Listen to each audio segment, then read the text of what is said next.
the editor of the Weekly Standard, Bill Kristol, CNN political analyst and senior political writer for Politico, Maggie Haberman, and CNN political commentator and Democratic strategist, Paul Begala. Paul, let's start with you. So if you use the same disputed metric, the 77 cents on the dollar, the White House is not practicing what it preaches. Right. Okay, next. But here's the thing, right? It's a smaller gap. It's a 10% gap at the White House, 23% nationally. Still not good enough. I thought it was really impressive that the White House spokesman, the new guy, Josh Earnest, new guy, by the way, right.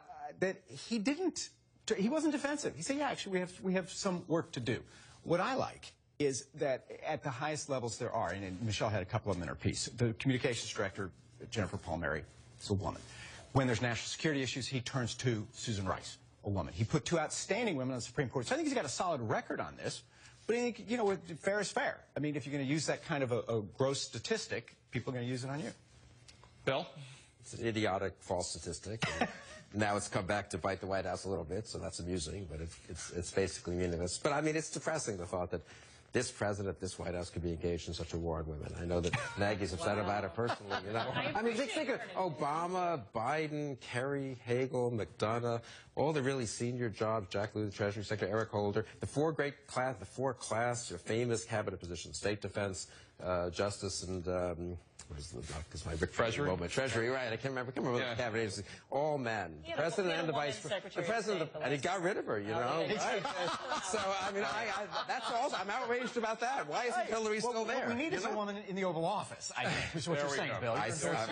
If Sarah Palin had been vice president, this would never be happening. So this all comes on the same day that there's this new Quinnipiac poll about who is the least popular president, who's the worst president since World War II. President Obama topping the list with 33%.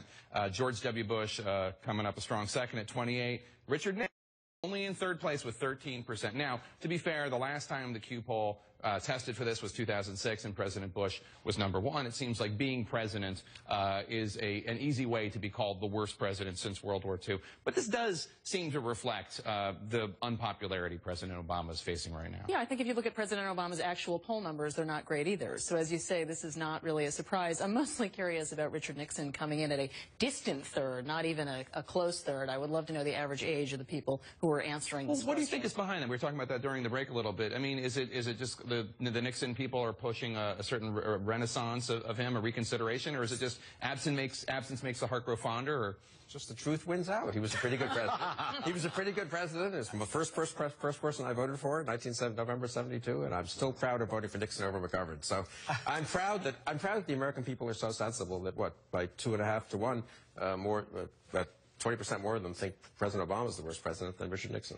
But politically, it's a different metric, right? In this stage of the Bush presidency, you're right, he was also listed as the worst president there.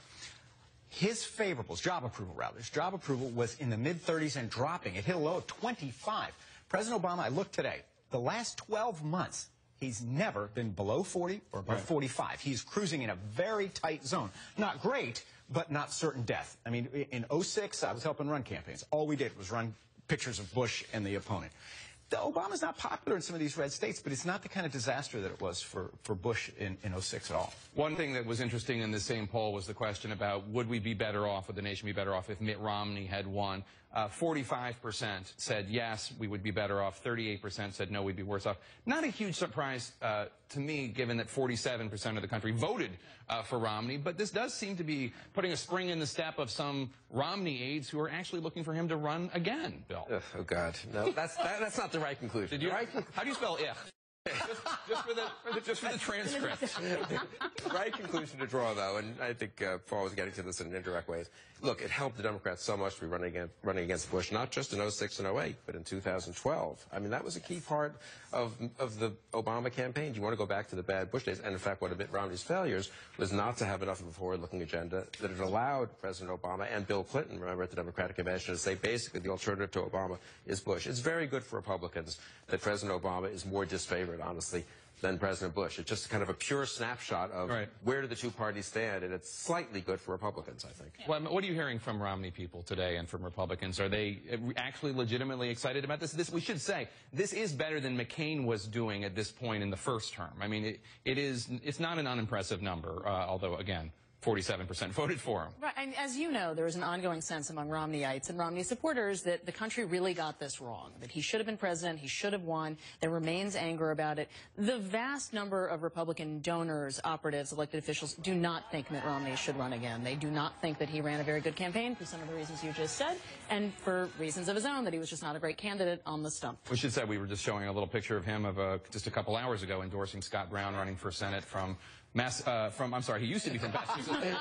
He's now running from New Hampshire. One other thing, the Hobby Lobby ruling earlier this week, there's a lot of reverberations from that ruling in a lot of different ways. But one interesting thing, some faith leaders friendly to the administration wrote a letter to the White House today asking for a religious exemption for any future executive order on LGBT issues. And the letter says, we focus here on the importance of a religious exemption in your planned executive order disqualifying organizations that do not hire LGBT Americans from receiving federal contracts. This is from friends of the administration. If you look at that list, one of them even worked for the White House. What's going on here? This was predictable. This is what the dissenting view from this opinion thought would happen. And it actually is very broad in scope. This was not a narrow ruling at all. It puts Obama in an uncomfortable position. I think he ultimately will not grant an exemption. And then the question becomes, do people start an avalanche of lawsuits over this? But this is an administration that needs more friends than it needs friends right now. It doesn't have many. The actual legislation that Democrats have supported, the Obama administration has supported in Congress to prevent making a federal law not to discriminate against gays and lesbians, does have a religious exemption. Right. In a very broad way. Yeah, it would be signed into law by President Bill Clinton. The president did not have a religious exemption. Maggie Haberman, Bill Kristol, Paul Begala. Great conversation. Thank you so much. Coming up, Facebook defending itself again today, apologizing for its secret experiment to play with your emotions. But is there more that the social media company is doing that you don't know about? Plus, the head of the United Nations gave his okay, but apparently that wasn't enough. Why Russia said niet to a special request from the producers of an award-winning television show. Nice job. America's Choice 2014 is